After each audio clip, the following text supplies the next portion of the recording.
Olá, uma ótima tarde a você. Começa agora mais uma edição do Agricultura BR. Hoje é sexta-feira, dia 6 de setembro. E você acompanha aqui o Agricultura BR pelo canal do Boi. Você acompanha pelo canal do Boi, pelo Facebook, pelo YouTube e também pela TV Imaculada Conceição. É por onde você vai acompanhando todas as nossas informações. TV Imaculada aqui no estado do Mato Grosso do Sul, com sinal aberto.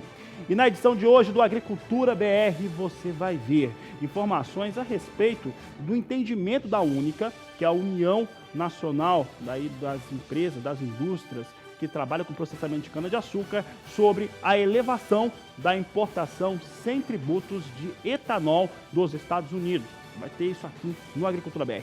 Você vai acompanhar nessa edição também do programa o que vem acontecendo com o mercado de soja lá nos Estados Unidos. Tem informação nova.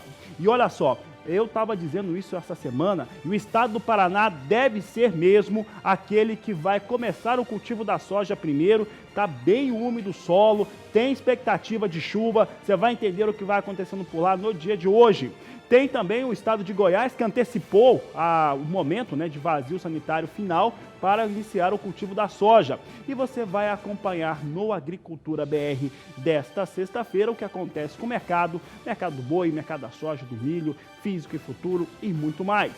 Começa o programa trazendo as informações divulgadas pela FC Stone no seu último levantamento, apresentado nesta quinta-feira. E a FC Stone acredita, assim como outras instituições que já falam da safra 2019-2020 aqui no Brasil, numa campanha recorde, chegando a mais de 121 milhões de toneladas produzidas na campanha 2019-2020. Seriam 121 milhões e 400 mil toneladas. Mas não é só isso. Olha só, de acordo com a FC Stone, a área ocupada com soja na safra nova deve chegar a pouco mais de 36 milhões de hectares. E me chama a atenção alguns fatores que eu vou falar daqui a pouco. Antes você vai ver comigo como é que ficam os dados da FC Stone. Veja na tela comigo que a produção é estimada em 121 milhões e 400 mil toneladas, uma alta de 5,5%, com recuperação nas produtividades após alguns problemas climáticos na campanha 2018-2019. O volume seria resultado de uma área plantada também recorde, chegando a 36 milhões e 400 mil hectares, uma alta de 1,6%, foi o que afirmou a analista da inteligência da FC Stone, Ana Luísa Lodge.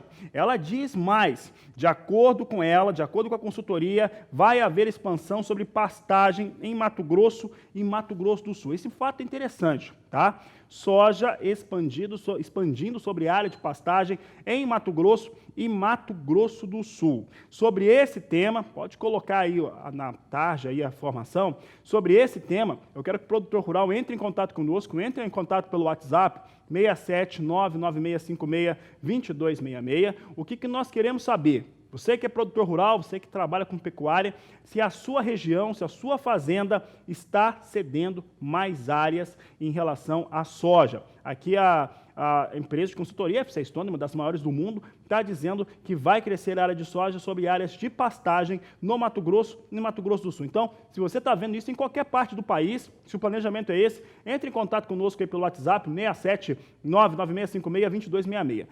No caso do Mato Grosso do Sul especificamente, a FC Stone também afirma que vai haver expansão sobre áreas de cana-de-açúcar.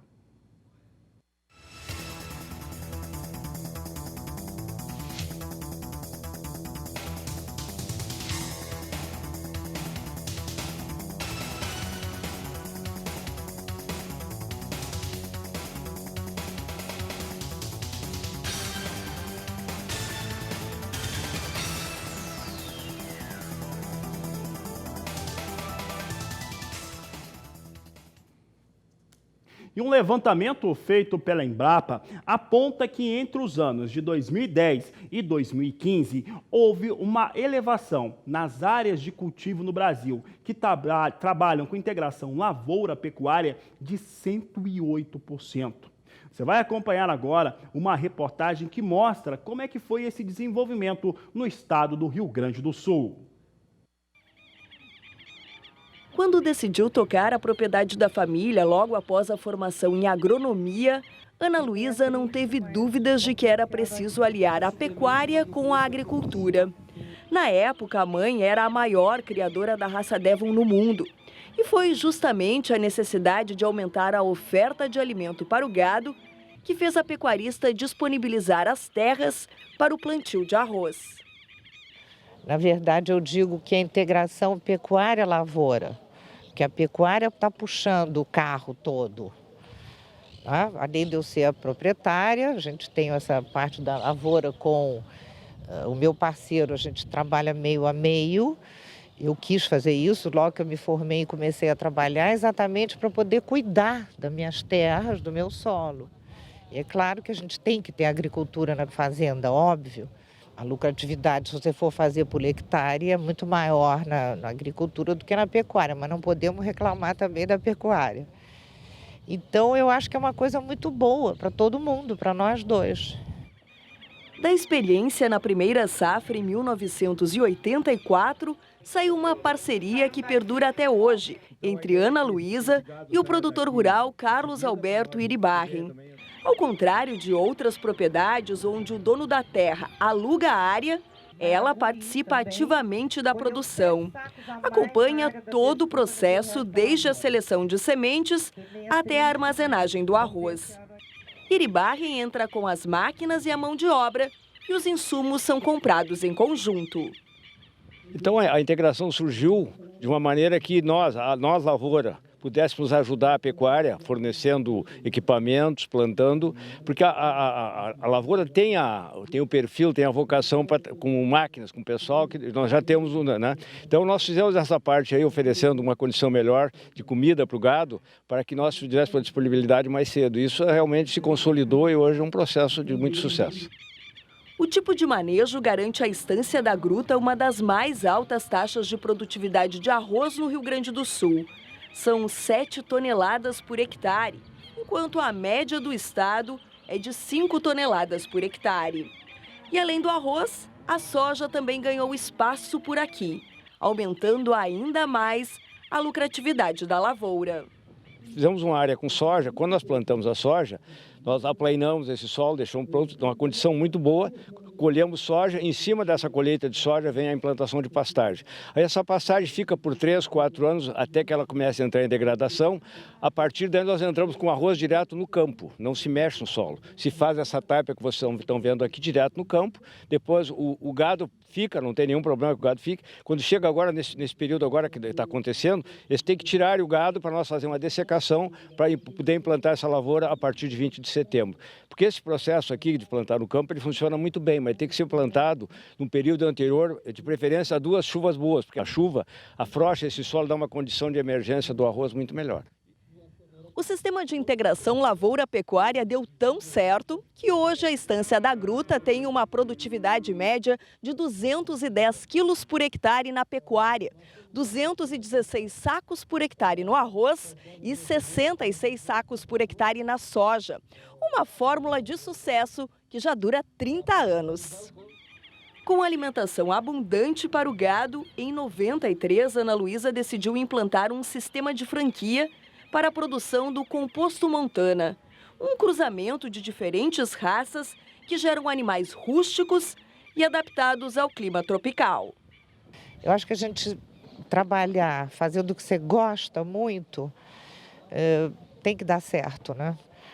E realmente estou aqui já há quanto? 28 anos, 30 anos e estamos aí com o resultado que você está vendo hoje.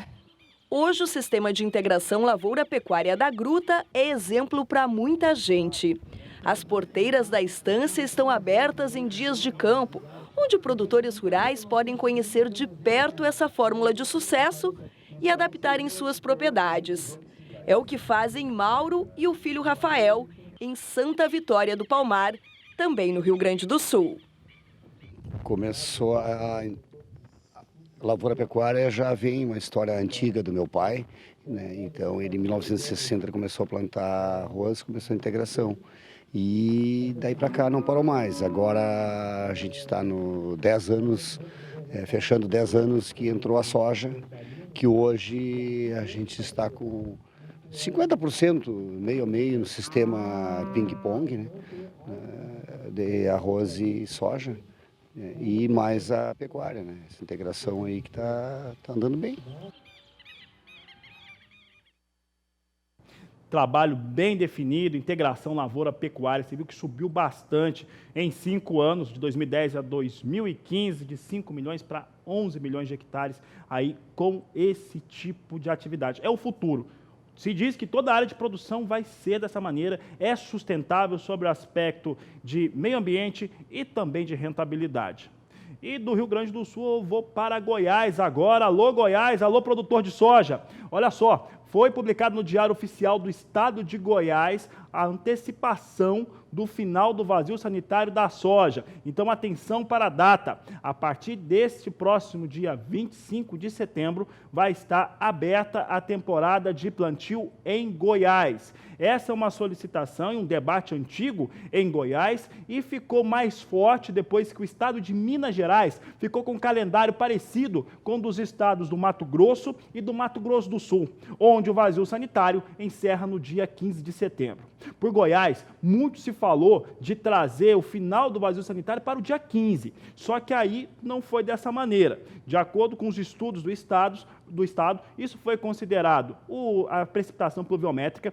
Goiás não teria condição mesmo de cultivar no dia 15 de setembro por falta de chuva. Quem está em Goiás sabe que está faltando aí água no solo e também pela questão de não alongar o período de plantio, o que poderia acarretar uma situação de ferrugem asiática mais forte no estado. Então, está dada a notícia, teve essa antecipação e atenção produtor de Goiás e do país inteiro. Na segunda-feira, eu entrevisto aqui no Agricultura BR o presidente da AproSoja de Goiás, o Barzotto, que vai falar aí a respeito dessa antecipação e as expectativas de safra que ele tem para a campanha 2019-2020. Goiás está aí antecipando o plantio da soja.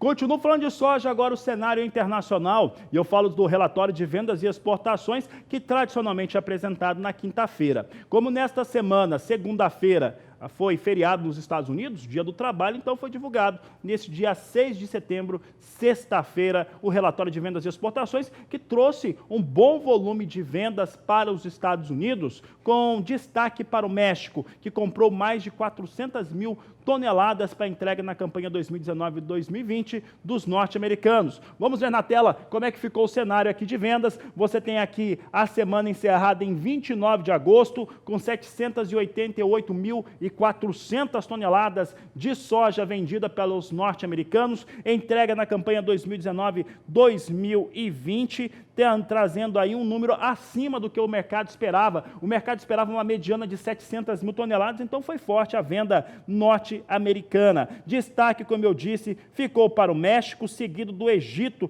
que também comprou. Mas quem comprou muita soja mesmo dos Estados Unidos nessa última semana foram os mexicanos aí, que compraram 409 mil toneladas dos norte-americanos. E se o assunto é soja no cenário internacional, eu sigo trazendo os dados e agora falo de soja em Chicago. Operação ontem, Chicago derretia porque não tem demanda sobre soja norte-americana, e apesar do presidente dos Estados Unidos ter amenizado o discurso e representantes tanto da China quanto dos norte-americanos dizerem que vai ter uma situação melhor de qualidade nas negociações a partir do mês de outubro, olha, o mercado não animou não, tivemos ontem uma queda que variou entre 11 e 13 pontos, você acompanha comigo agora como é que vem soja em Chicago segue a sua situação aqui, a situação é precária, vai caindo, cai de 4 a 5 pontos, setembro $8,44 o bushel, novembro 8,56, janeiro $8,70 por bushel, março 8,84 mais 6, são os negócios que temos agora com soja em Chicago, lembrando que o mercado brasileiro vem totalmente descolado da bolsa norte-americana, vem porque Chicago nesse momento não representa o cenário internacional para a soja, pelo menos enquanto não houver uma situação melhor entre China e Estados Unidos nas suas negociações ou um acordo comercial. Sigo falando de dados econômicos, agora falo de dólar. O dólar vem recuando no Brasil. Teve uma queda mais expressiva na quarta-feira, nesta última quinta-feira caía de leve e tem aí uma tendência a recuo. Vamos saber como é que está o dólar. Dólar vem caindo de novo. Dólar caindo agora 1,2%, vem para R$ 4,06 a moeda norte-americana. Isso tem muito a ver com o cenário internacional. Eu vou falar agora com o Walter Pulga Júnior a respeito de dólar, a respeito de bolsa, o que vem acontecendo no mercado. Nós temos algumas movimentações importantes, algumas expectativas sobre o Banco Central norte-americano. Walter Pulga está aqui no Agricultura BR, lá nos estúdios em São Paulo. Pulga, quais são as informações do dia? Como é que o mercado se comporta? Boa tarde, seja bem-vindo. Boa tarde a você, boa tarde a todos.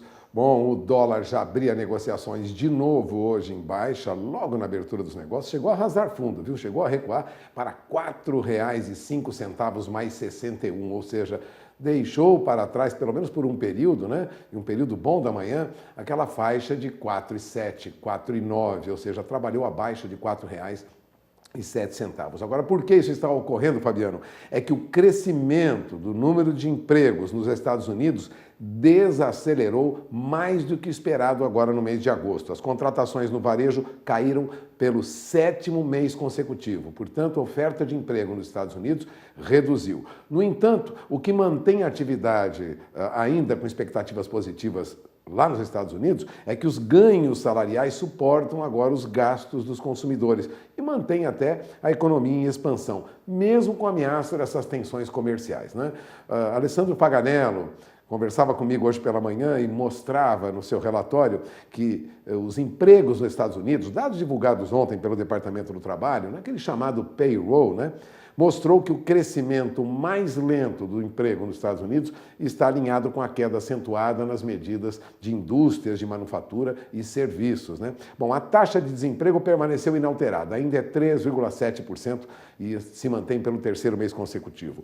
Lógico, aguarda-se agora, daqui a pouquinho, às 13 horas no horário de Brasília, um pronunciamento do chairman, né, do Federal Reserve, o equivalente aí ao presidente do Banco Central dos Estados Unidos, né? Seria presidente do Banco Central no caso do Brasil. Ele deve anunciar pelo menos as medidas daqui para frente e já se espera que a taxa de juros não caia na mesma velocidade que a princípio o mercado esperava. Bom, daqui a pouco ele vai comentar sobre isso e as repercussões nós veremos. Mas é bom lembrar que o dólar tende ao movimento de baixa e, independente disso, nós temos uma novidade lá na China, viu, Fabiano? Na China, o Banco Central decidiu reduzir aquele chamado depósito compulsório. Ele quer que os bancos, na verdade o governo chinês quer que os bancos ofereçam mais recursos para pequenas e médias empresas na China. Isso vem, lógico, num bom momento, né? Um momento de dificuldade, é um alívio para quem trabalha lá na China e isso traz uma expectativa assim, positiva para o mercado e repercute no mercado internacional. Mas o dólar perde em função de sinais negativos de emprego nos Estados Unidos. Agora, enquanto isso, aqui no Brasil, nosso índice Bovespa continua em alta, viu? Já recuava esses dias, mas recuperou, como nós vimos, foi até a 103 mil pontos ontem, né? Agora sobe mais de 0,5%, opera, eu tenho aqui na tela, aos 102.821 pontos. E lidera essa alta bancos, ações de bancos. Banco do Brasil, Bradesco, Itaú tem alta de mais de 3% no mercado de bolsa agora, ou seja, há uma expectativa de alta até o final desta sexta-feira no nosso índice Bovespa, puxada principalmente por bancos que lideram as maiores altas neste momento. Nas maiores baixas, nós temos aí Eletrobras, nós temos Sabesp, mas nada que influencie tanto quanto o movimento positivo dos papéis de bancos, que puxam agora nosso índice Bovespa para cima. As bolsas lá fora também reagem positivamente, pelo menos no início da manhã, e a expectativa é de que o dia termine com um movimento positivo em bolsa também, inclusive com a nossa bolsa aqui no Brasil.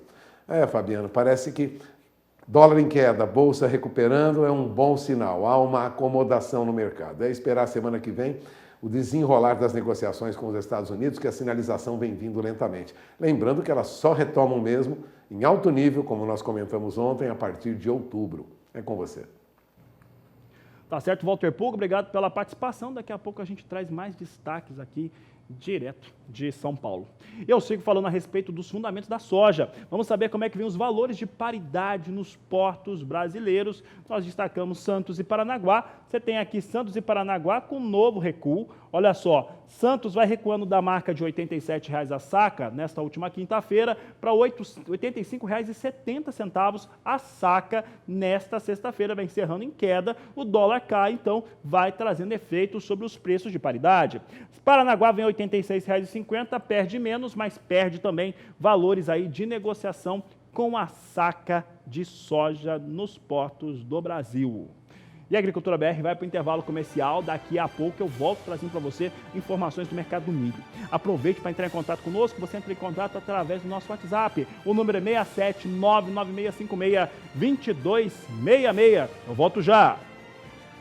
E o governo brasileiro elevou os volumes de importação de etanol de 600 milhões de litros para 750 milhões de litros sem tarifa. Essa medida ela deve beneficiar principalmente, claro, os Estados Unidos, que é um grande produtor de etanol com base de milho. Sobre este assunto, o Saulo Lopes, nosso repórter lá em Brasília, conversou com o presidente da Única, que comentou como que isso deve impactar o mercado brasileiro.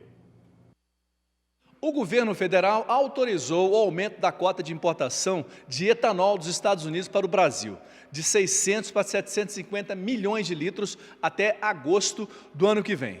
Nós vamos conversar com o Evandro Gussi, que é presidente da Única, União das Indústrias da Cana-de-Açúcar do Brasil. Evandro, não era bem o que o setor queria, mas acabou revertendo-se como uma coisa positiva? Pois é, havia um pleito dos americanos de que nós eliminássemos a tarifa externa comum do Mercosul, que é de 20%, essa tarifa que tinha uma lista, cujo etanol está numa lista de exceção, numa cota isenta de 600 milhões de litros. O que aconteceu é que agora essa cota foi aumentada para 750 milhões, 150 milhões de litros a menos. Nós, obviamente, inicialmente não queríamos nenhum aumento da cota, mas entendemos que o que o governo brasileiro pôde fazer, uma negociação muito tensa com os americanos, foi o melhor possível. Por quê? Por um lado, o governo tinha que dar uma sinalização positiva pró-livre mercado para os americanos, mas, por outro lado, nós tínhamos que proteger, e foi o que o governo fez, a eficiência da nossa produção sucroenergética. Então, nós entendemos que nesses volumes e nesse aumento de 150 milhões, é óbvio, não era o desejado pelo setor, mas foi o possível diante do governo, mas mais importante é o seguinte, o governo federal condicionou novas conversas sobre esse tema à discussão de abertura comercial do açúcar para importação de açúcar pelos Estados Unidos, que é um mercado muito restritivo. É uma contrapartida interessante para os nossos produtores, é isso? Daqui para frente nós só voltaremos a conversar nesse tema com os americanos, se houver contrapartida em relação ao açúcar e, por outro lado, se houver um aumento da mistura de etanol à gasolina lá nos Estados Unidos. E os canavieiros do Nordeste, como é que reagiram a essa elevação da cota, Evandro? A indústria da cana-de-açúcar do Nordeste reagiu negativamente. Nós estávamos ao lado deles mostrando que a nossa competitividade precisava ser garantida, sobretudo a nossa eficiência, e mostrando que os Estados Unidos não abrem o mercado de açúcar. O nosso mercado é super eficiente, super competitivo. E o problema do Nordeste é agravado pela logística, ou seja, os Estados Unidos estão mais próximos do Nordeste do que do Centro-Sul, o que leva os volumes em maior quantidade para aquela região. Lembrando que esse volume, essa elevação de 600 para 750 milhões de litros, é para ser utilizado na mistura com a gasolina, não é isso mesmo? Tem chance de ter uma queda? Na verdade, não, porque esse volume de etanol anidro, aquele que a gente mistura em 27%, na taxa de 27% a gasolina, consequentemente, varia-se muito o preço em relação à gasolina e menos em relação ao etanol. Muito obrigado. Conversei então com o Evandro Gussi, presidente da Única, União das Indústrias Cana-de-Açúcar do Brasil, que falou aí para a gente muito claramente sobre essa elevação da cota de importação do etanol dos Estados Unidos para o Brasil, de 600 milhões para 750 milhões de litros. De Brasília, Saulo Lopes. já que a gente está falando desse etanol americano, os Estados Unidos deve ser o país mesmo mais beneficiado, já que eles têm essa produção. Foi comemorado pelo presidente Donald Trump, como eu mostrava na última terça-feira. Por aqui, a Agricultura BR destaca como é que vem os valores negociados com milho na paridade dos portos do país. Você tem comigo aqui na tela a R$ 36,50 em Santos. Melhora o preço para o milho. Sobe o preço do milho no porto. Paranaguá também se eleva, vem para R$ 36,00 a saca de 60 quilos. Assim vem as negociações com milho nos portos de Santos e Paranaguá, de acordo com a apuração da Grãos Corretora. E olha, sigo falando de preço de milho, mas agora eu vou mudar, vou falar de Chicago. Isso é uma referência internacional importante, apesar do mercado hoje deixar Estados Unidos um pouco de lado. Você acompanha comigo agora como é que vem os preços do milho nos Estados Unidos. Está na tela a queda de 4 até 5 pontos nas posições de curto prazo. Setembro vem a $3,41 mais 6 o bushel. Dezembro, $3,53 mais 6. Março a 3,67. Maio a $3,76 o bushel. São os negócios que temos neste momento com milho na Bolsa de Chicago. E o Agricultura BR vai para mais um rápido intervalo comercial. Olha, eu perguntei no começo do programa, exibi uma reportagem não, trouxe uma análise da FC Stone, na qual a FC Stone diz o seguinte, que vai ter avanço da área de soja sobre áreas de pastagem no Mato Grosso e no Mato Grosso do Sul nessa safra 2019-2020. Ora, você telespectador está nos ouvindo aí, e está vendo isso acontecer no seu estado, pode ser o Mato Grosso do Sul ou qualquer outro, entre em contato conosco, se você está aumentando a área de soja sobre pastagem, dá um contato aí, 67 99656 2266, Agricultura BR vai para o intervalo e volta já. Falamos agora a respeito da CPR, a Célula do Produtor Rural, alterações sobre ela. E sobre este assunto eu vou conversar de novo com Walter Pulga Júnior, está conosco de novo aqui nos nossos estúdios em São Paulo e traz as informações. Pulga, quais são as mudanças? Olha, nós teremos várias mudanças, porque uma medida provisória está em elaboração no governo e pode ser publicada já na semana que vem. Isso traria alterações de modo que o mercado de títulos da dívida do agronegócio, como aqueles certificados de recebíveis, os CRAs, por isso o mercado de títulos deve ganhar um impulso. Aliás, o assunto foi hoje destaque no jornal Valor Econômico. Essa medida provisória está sendo já batizada de medida provisória do agro, a MP do agro.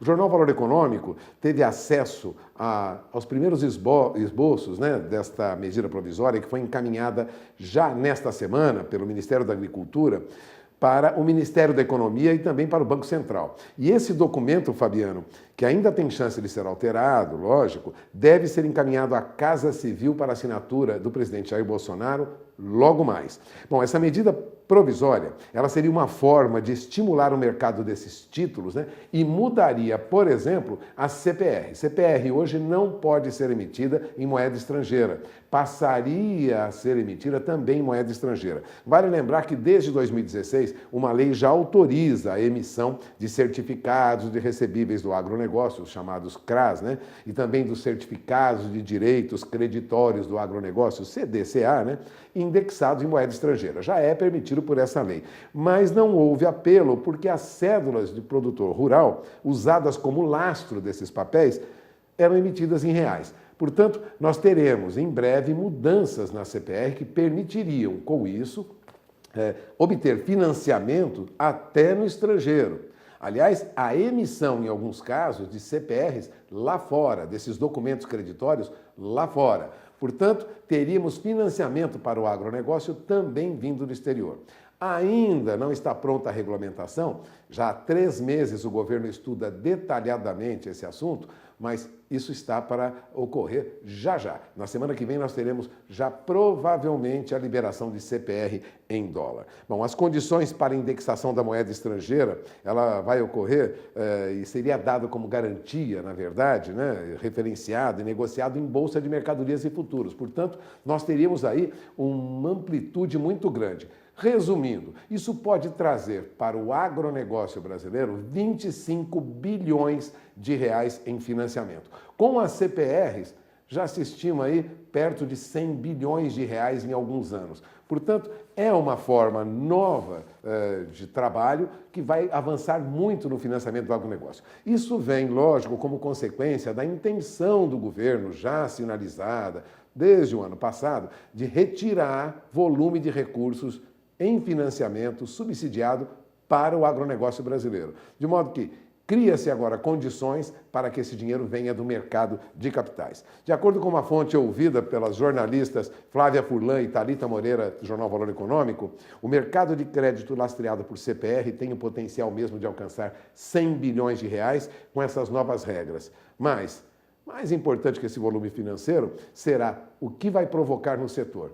Vai provocar uma profissionalização no setor. E é isso que se espera, ou seja, uma profissionalização de toda a operação financeira para financiamento do agronegócio brasileiro. É muita mudança por aí. Fiquem atentos. Fabiano.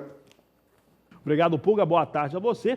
Por aqui nós vamos seguir o Agricultura BR falando de café e eu vou trazer os valores de referência internacional e cotações nacionais. Começo por Nova York, trazendo a plataforma Ice Filters. É onde mais se negocia café do mundo, café arábica, e é claro que isso impacta diretamente no negócio do cafeicultor brasileiro. Coloca na tela, olha só, temos hoje recuperação para valores negociados com café arábica na Bolsa de Nova York. E setembro é negociado 92 centes mais 20 a libra-peso. Dezembro, 96 centes mais 65 por libra-peso. Março, vindo a $1 mais 10 a libra-peso. E a posição de maio, $1, 2 centes mais 40 por libra-peso. Elevação para os negócios com café na Bolsa de Nova York.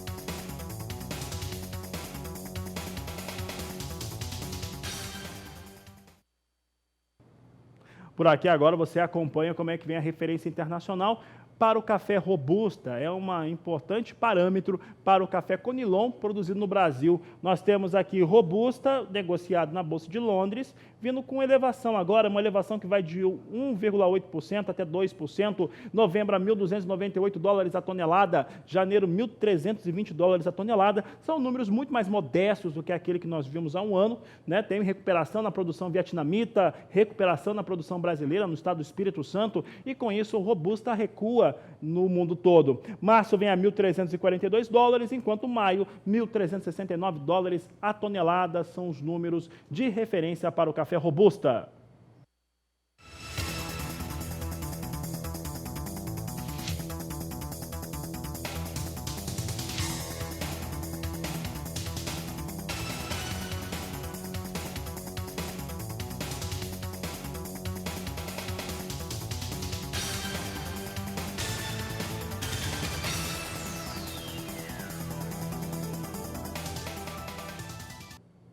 Vamos falar de fundo rural, volte e meia, esse tema é abordado porque ele tem um impacto direto sobre a produção rural brasileira, em especial a quem produz e que tem aí essa situação aí para resolver. Sobre este assunto, Walter Pulga Júnior recebeu nos nossos estúdios em São Paulo um entrevistado para falar a respeito do tema e de como o produtor rural agora tem que agir. Recentemente, através de WhatsApp, de mensagens de e-mail, ficou evidente a preocupação de muitos pecuaristas com a cobrança que a Receita Federal faz de fundo rural atrasado, de falta de recolhimento de fundo rural, o que gerou e ainda gera muita discussão no Brasil. Eu tenho aqui ao meu lado Joaquim Ferraz, advogado e pecuarista, vive o dia a dia da pecuária e acompanha há anos já a evolução das discussões em torno do fundo rural. Obrigado por ter vindo, doutor. Agora vamos começar pelo que ocorre agora. O senhor esteve aqui no passado e orientou que era preciso tomar providências antes que viesse a cobrança da Receita Federal. Mas agora os produtores através do WhatsApp eu tenho várias mensagens, receberam os autos de infração emitidos pela Receita Federal por falta de recolhimento de fundo rural no passado.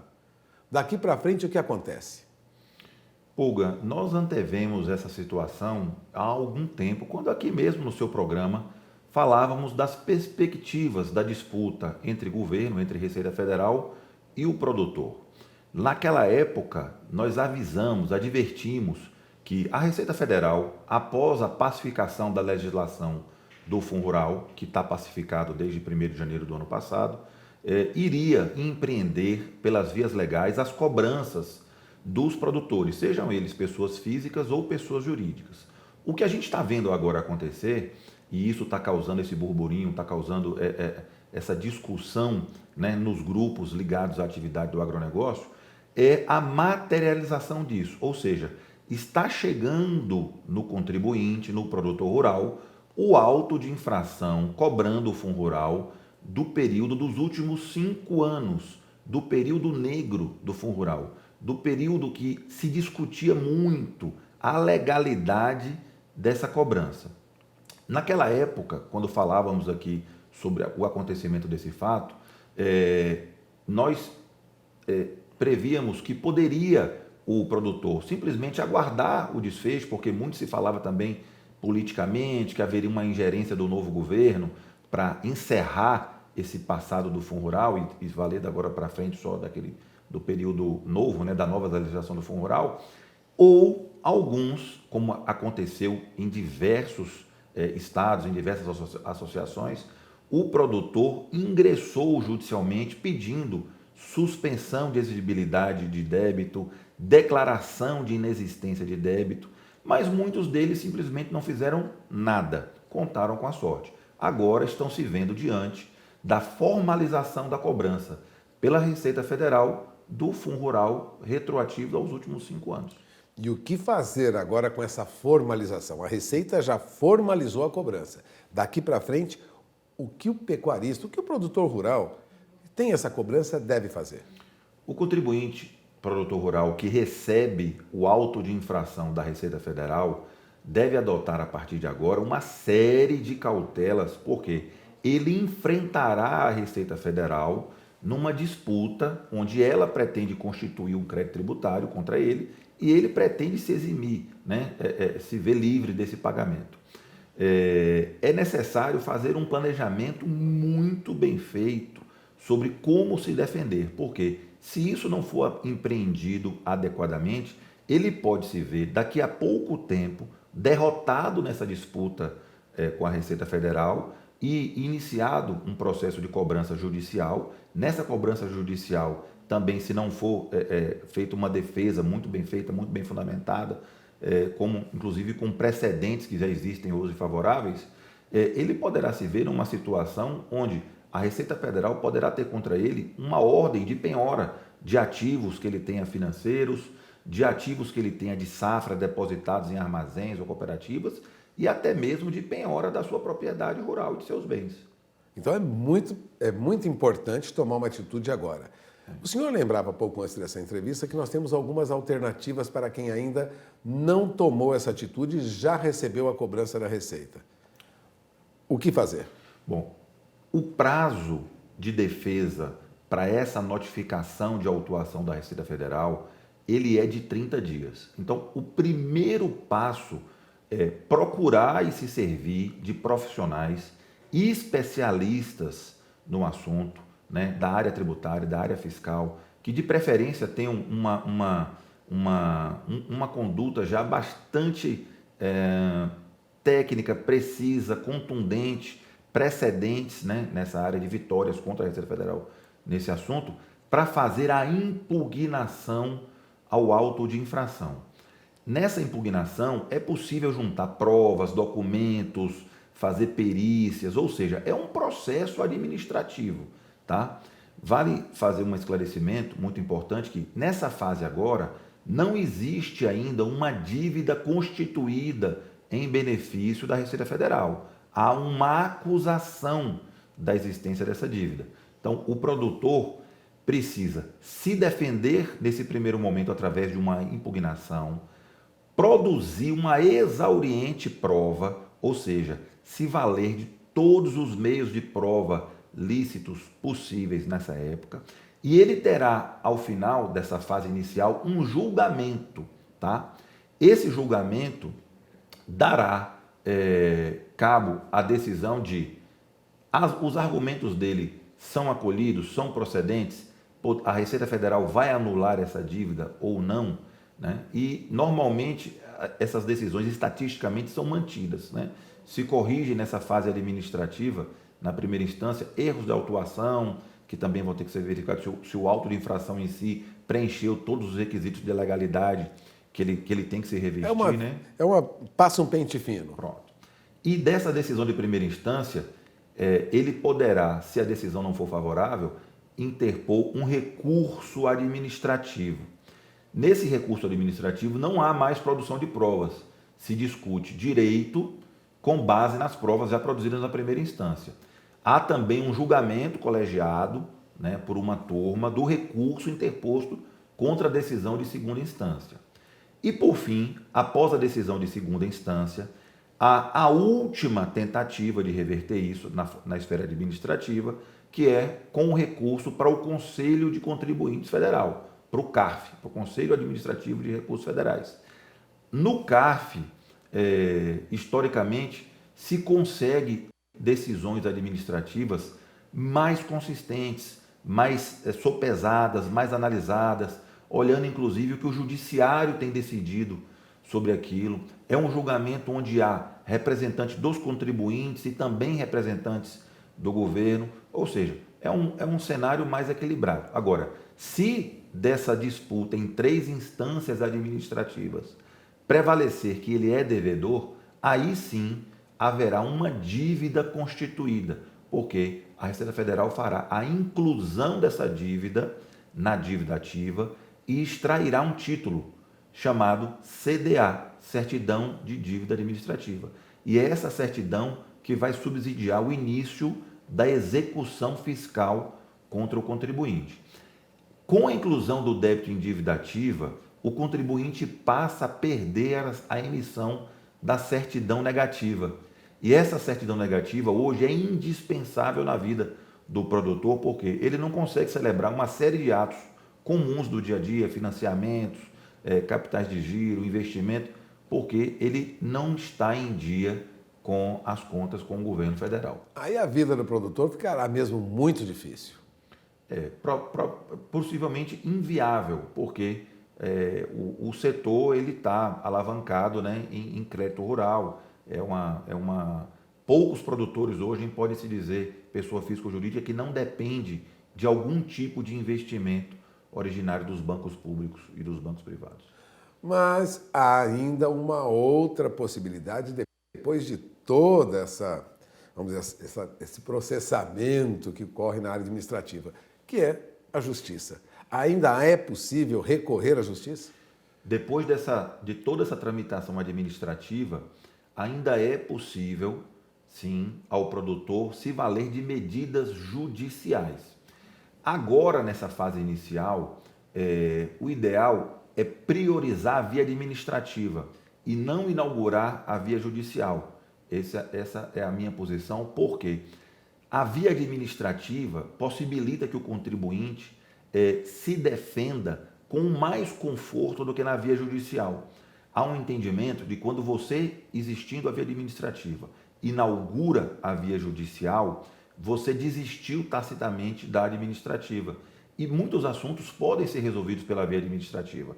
Então, nela, você continua tendo certidão negativa de débitos, porque só há uma acusação de débito, e isso só vai mudar quando houver o encerramento das 3 instâncias administrativas, e ao passo que na via judicial, para discutir com conforto, com segurança, o contribuinte terá que oferecer uma garantia, um depósito judicial para suspender a exigibilidade do crédito tributário, ou uma carta fiança para suspender a exigibilidade, ou um seguro, como também agora é possível fazer, ou no mínimo uma penhora de um bem se ele não conseguir nenhuma outra forma de garantia mais privilegiada. Muito mais complicado e muito mais difícil. Muito mais custosa também. Seria um recurso para o final. Exatamente. Bom, você acaba de ouvir, doutor Joaquim Ferraz, claro. Agora, se a cobrança bateu à porta da sua fazenda, na porteira da sua fazenda, né, tome uma atitude e comece a processar aí um caminho pelo administrativo. Passamos o recado, doutor? É isso aí. Bom, ao longo dos próximos meses, o doutor Joaquim Ferraz acompanha detidamente o que está ocorrendo e nós teremos mais informações caso haja alguma mudança. O governo ainda não anulou essa dívida e a Receita está cobrando. Portanto, de olho na informação. Obrigado, doutor Joaquim. Com vocês em Campo Grande. E chegou a hora da participação do telespectador. É o quadro Agricultura BR Responde.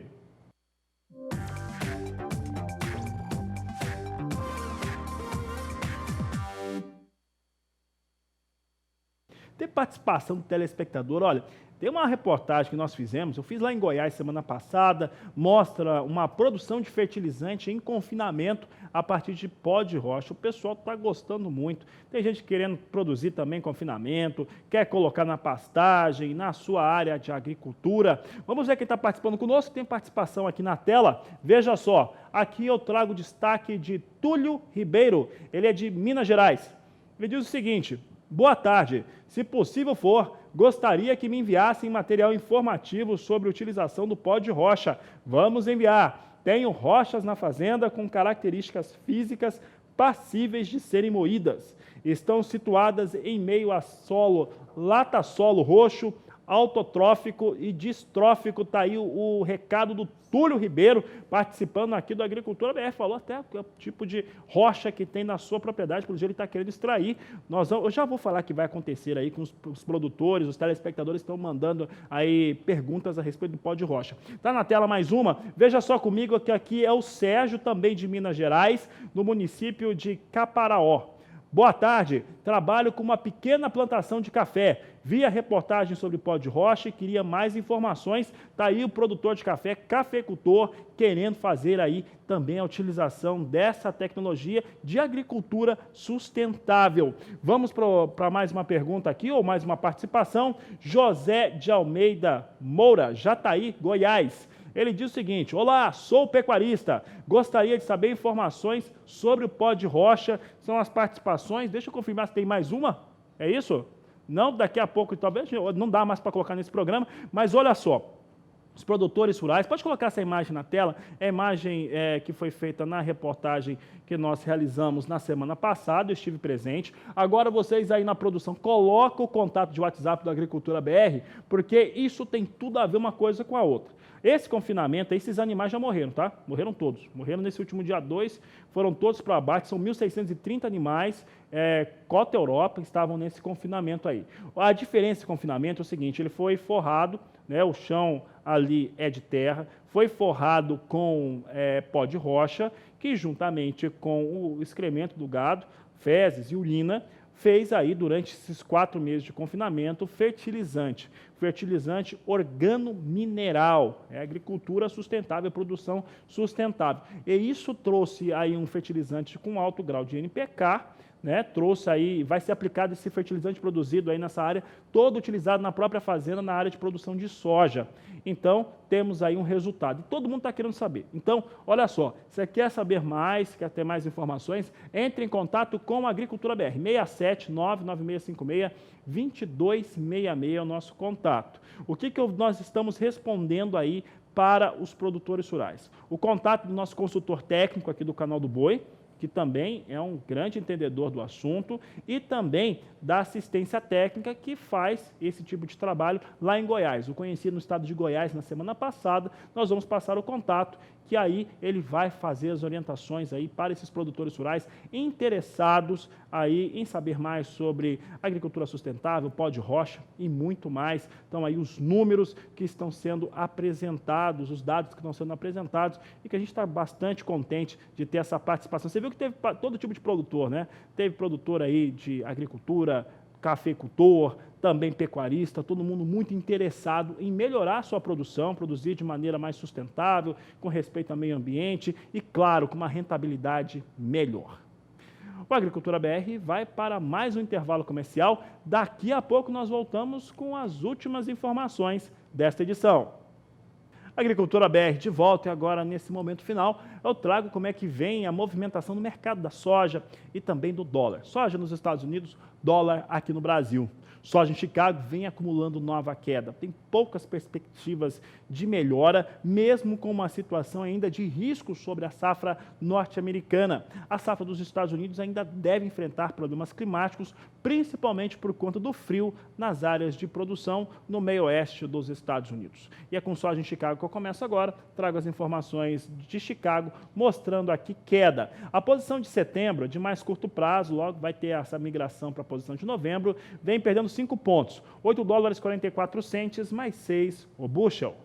Posição de novembro é de maior liquidez, negócios a 8 dólares 59 centes o bushel, com recuo de 2,4 pontos. Janeiro, 8 dólares 73 centes mais 4 por bushel, perde 2. E março, 8 dólares 87 centes por bushel, queda de 1,6 pontos. São os negócios que temos com soja em Chicago, posições de curto prazo, apresentando recuo. O que eu trazia hoje no primeiro bloco, você que chegou agora, é um recuo no preço de paridade nos portos brasileiros. E por que isso acontece? Isso acontece principalmente por conta do dólar. Apesar da soja de Chicago estar com queda, e que essa queda não recua, hoje nós temos um mercado descolado do Brasil dos Estados Unidos, principalmente por conta do prêmio no porto. Só que aí o dólar, que chegou a 4,17, até mais que isso, vem com uma linha de queda. E isso impacta diretamente nos preços finais quando convertidos em reais, preços de produtos de exportação, como soja. Vamos saber como é que o dólar vem agora. Tem o dólar comercial em queda. A queda é menor do que quando abrimos o programa. Quando abrimos o programa, a queda era de 1,20%. Agora é de pouco mais de 1%, 1,01% de queda para o dólar comercial, negociado a R$ 4,06 mais 8, é o que temos aqui com a moeda norte-americana neste momento no Agricultura BR. E olha, com essas informações, essa edição do Agricultura BR fica por aqui. Eu lembro que voltamos às 16 horas, trazendo para você mercado, trazendo reportagens e entrevistas de destaques na agricultura e também na pecuária, sempre com foco voltado para a questão do mercado. A todos uma excelente tarde, voltamos já daqui a pouco, porque você já sabe, este é o Agricultura BR, inteligência, transparência do agronegócio sempre com você.